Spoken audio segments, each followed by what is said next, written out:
Hi, welcome. It's Meredith. I am here with our message for Tuesday, the 13th of July, 2021. We'll be using the Radiant Wise Spirit Tarot for our message and all of our oracle cards. So, energy atmosphere of the day. I got to tell you, there's an edge to the shuffle. And I know a lot of you are experienced with your own cards, so you know what it is to feel a deck when you're preparing for a reading. And sometimes you're certain that the one you've picked is truly the one for the day, and it switches on you and you end up changing decks. And then sometimes when you're in the shuffle, your perceptions are quite sensitive, quite high, of course. And so today, so I'm telling you, there's a sharp edge to this reading today. The cards were harsh on their way out of the deck. And they were flying around here too. So I'll be surprised to see what we turn over today. All right, we're going to start out with our spirit animals and their nice little messages. Our first is Antelope Spirit. Life is speeding up. Good. And then we have Spider Spirit. Make your dreams real. Yes. Well, good. That's encouraging, because if we've got some momentum and movement in the direction of our dreams, that's going to feel fulfilling to each and every one of us. And speaking from my own personal experience and from what I've shared with family and friends, we could all use a little bit of momentum right now. Okay. And then our oracle card, our retro spirit oracle, we have truth. Nice. Speak it, be it, share it. Share your truth. Gosh, that's intense. There's a real presence on that card, isn't there? I know that feeling. All right. Let's get into the tarot cards and see how it all connects over here. Our first is, the Glorious Wheel of Fortune, number 10 out of the major arcana. And here's more momentum for us. So this connects nicely to our antelope over here. Something's moving swiftly in the atmosphere for us. And I sense a feeling of relief connected to that. And this card brings the message of aligning with one's destiny. And as you all know and are familiar with, that I call this card the divine delivery system. So there is an energy incoming. It is arriving, and it is arriving swiftly, and it's very connected to our dreams, the web that we weave that becomes our world and our experience. And that only comes out of the deepest truth of our heart and soul. Let's see what's next. All right, we are not messing around today. We now have the Queen of Swords. I have such respect for this queen. I perceive her, and in no way is she an underdog, but her reputation is one of an underdog. Against all the other queens, she is considered the cold, bitter woman. And I don't feel that about her at all. She's all heart in my book. And she happens to be, along with the king, someone who has to make decisions that won't always please everybody else. This woman is not a people pleaser. So, she gets judged a bit for not doing that. And, but good for her, because we need this kind of queen. We need this kind of backbone and presence at times, don't we? And one of her messages, well, two of her messages. First, she's an exceptional strategist, and she has a vision that includes, her own goals and intentions, though she goes beyond that to how those goals and intentions benefit her entire realm. So she's exceptionally discerning and strategic. Also, she doesn't put up with any BS. I love that about her. And she drops a sword on that stuff. You know, she sees it, she spots it, her own or anyone else's. She's going to run a sword through it. And I have great appreciation for her ability to do that.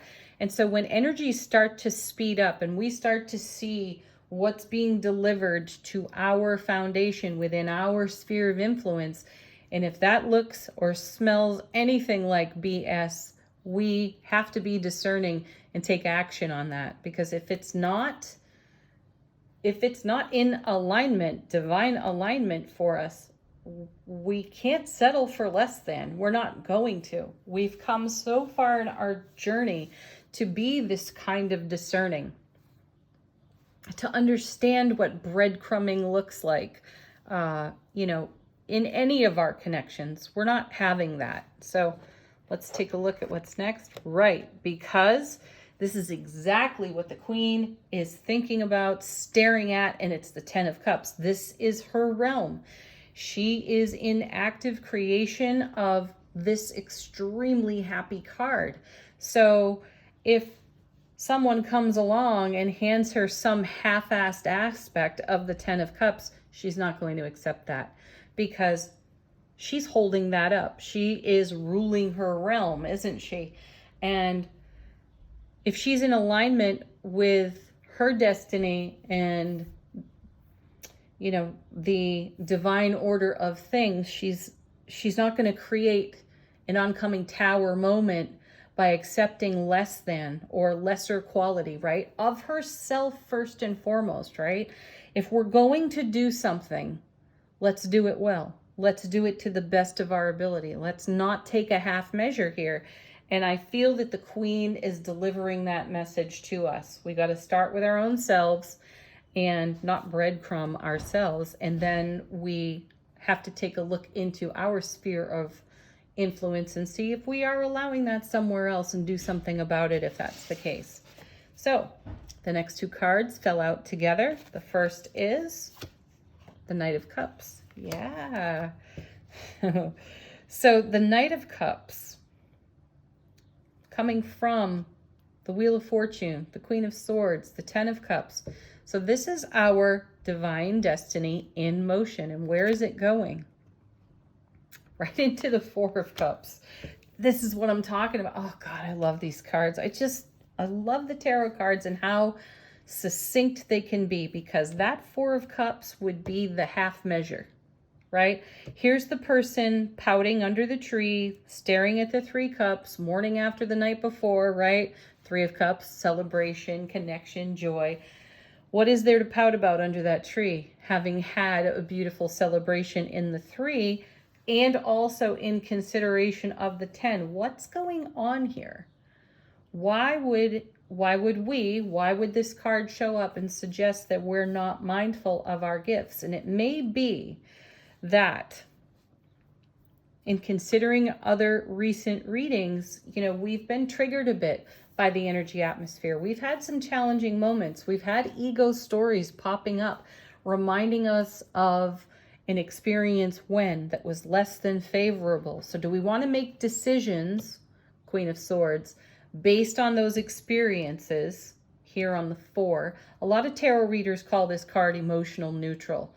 I'm not so sure. I consider this card one of counting our blessings, though I do see the pout on the person today and I'm mindful of it. So this would be a way that we shortchange ourselves by going into this attitude, right? So we have the Ace of Cups being delivered by the Knight of Cups to the Four of Cups. So there's a gift in the offering that we don't necessarily see coming. And the Wheel of Fortune is above it. So we've got the divine delivery system actually delivering in the direction of our dreams. But over here, we may be somewhat reminded of an experience where, in a former people-pleasing way of being, we've given too much, drained our cups, and had less than favorable connection, relationship with others.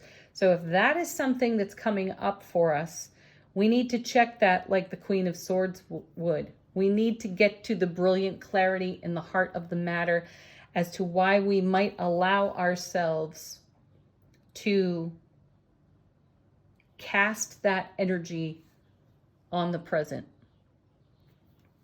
Okay, so for some of you, I'm hearing right now that in connection, in relationship, you may be coming into some sort of conflict or quarrel with another person. You might be triggered, they might be triggered, and there's the memory of what once was. You have to recall, though, that the person standing in front of you is not the person who may have done you wrong in the past.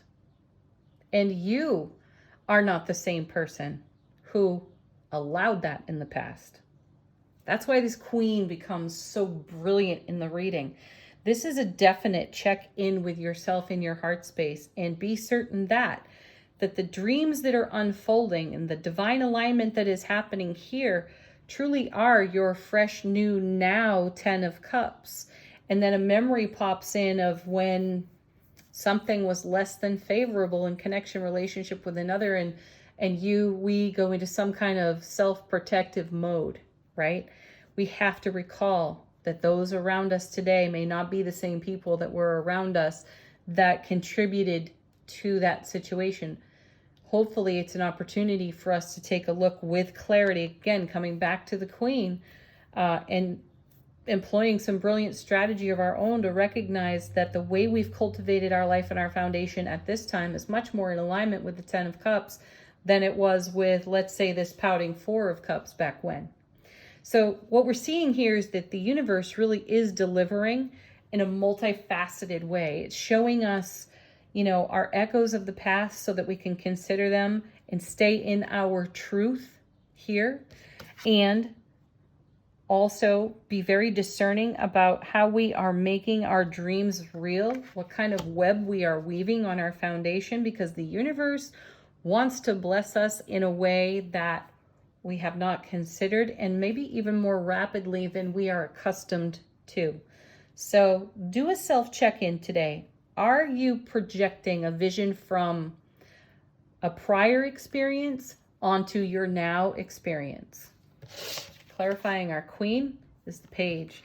Isn't that interesting how this sort of filters down? So we instead of going in ascending order, we're kind of going in descending order with the court cards, where we've got the queen, and then we descend to the knight, then we descend to the page, right? So this is what happens when we find ourselves in this situation, and we're not necessarily, I would so have preferred this card to come out in reverse. In fact, I'll turn it over because it just feels like that energy today. It feels like we're not necessarily counting our blessings. We're triggered, and we're emotionally triggered and considering things from another time. And that is downgrading the frequency, downgrading the vibration in a way. Now, not casting negativity on these cards, it's just an opportunity for us to recognize how an old ego story, which we've seen pop up in recent readings, could be contributing to feeling like we're swimming against our own current right here. This is an opportunity with the Wheel of Fortune to turn that around if we're doing it. And then clarifying our 10. Yeah, we have the strength to. And that's another message that's been on offer to us recently, to be courageously vulnerable. That really takes guts. That takes some real fire and some sass to unapologetically be ourselves and to show up strong in that way. But some of the strongest people I know are the most vulnerable people I know. And they are able, with ease and grace, in hindsight, of course, to see how that has helped them create their beautiful 10 of Cups life experience. So I feel the Oracle cards really have it for us today. Life is speeding up, or the momentum seems to be cruising right along, and that feels good. It feels like relief to us. And, we're weaving this fabulous web on our foundation, and the Wheel of Fortune is absolutely delivering. And we've got a keen eye. We've got keen senses for anything that doesn't pass the sniff test, because that 10 of Cups is everything to us. Though it also seems that we are simultaneously charged with some energies as we just spoke about at length, that were less than favorable. And that can bring the frequency down. So we need to get true and real with ourselves. How are we speaking over our life? How are we feeling about what's going on in our world at this time? And if it's not in alignment with what you've been dreaming for and giving birth to and being lit up and passionate for, then we've got some work to do. We've got to get strong, we've got to get vulnerable, and we've got to just keep going for it. Why would we quit now? So we've had so many amazing readings about what's taking place in our world, in our sphere of influence. And certainly at this time, the astrology has been challenging and it's been influencing everyone. And that's where I sense these triggers might be coming from out of the cups, and why we might see a descending order in the court cards speaking to the energy, frequency, vibration. And we have to rise above that. And we do that through our vulnerable nature, through our strength. We got to get strong. Dig in. Keep going. Let's see what's on the bottom of the deck, what's in the unseen. Oh, look at this. Now we have the King. So we have the King and the Queen of Swords supporting one another. Hey, here's the sharp edge to the cards, right? I did say that they felt a little bit harsh in the shuffle, and it's that fine edge of that really sharp sword that they're holding, the Ace of Swords. We're getting clear. We're getting another dose of strength, because the meaning of the Ace of Swords is brilliant clarity and everlasting strength. And the King and the Queen are holding the Ace of Swords. So we've got it. It's on offer to us. So we've got to slice through the crap.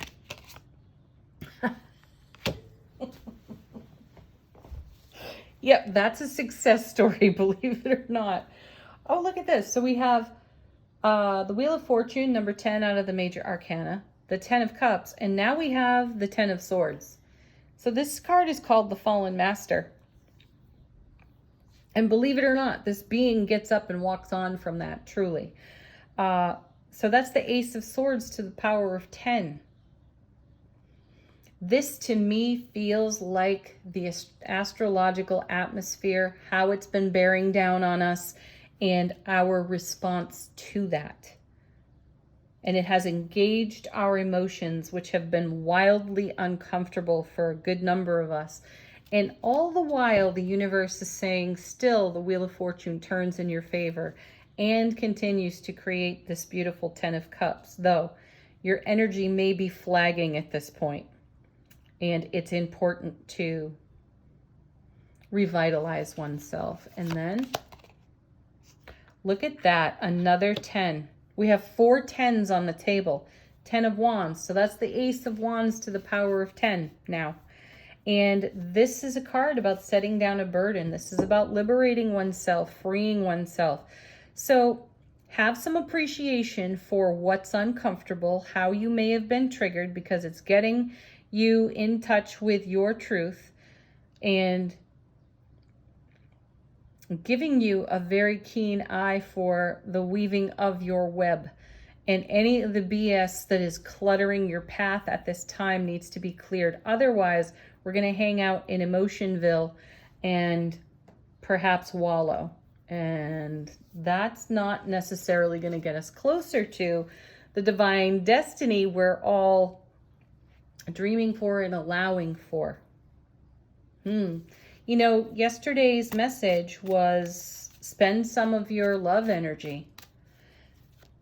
I think we had the 4 of Coins in there with the 4 of Wands. So the message is consistent, you know. You deserve your love. You deserve your own overflow of love. And that's what's coming out of the 10 of Cups there, even in the face of all these swords.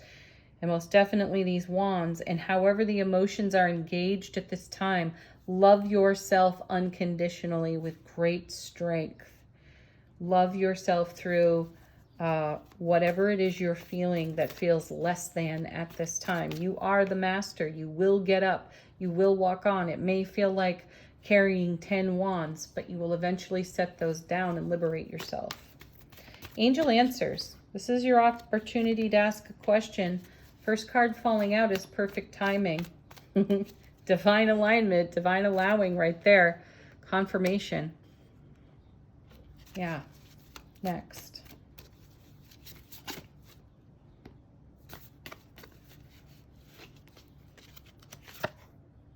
Emphatic success with letting go of what once was. It is not directing your now, only if you give it meaning and allow it to. And I love that. Be assertive. Yes, definitely be assertive with your journey. Okay. You know, I read something earlier today. I have this other deck. It's called White Light Oracle. I use it for myself for the most part. It's not one I necessarily ever put out here on the table. But I was reading in there about how gentleness is powerful. Meaning that we don't have to force anything.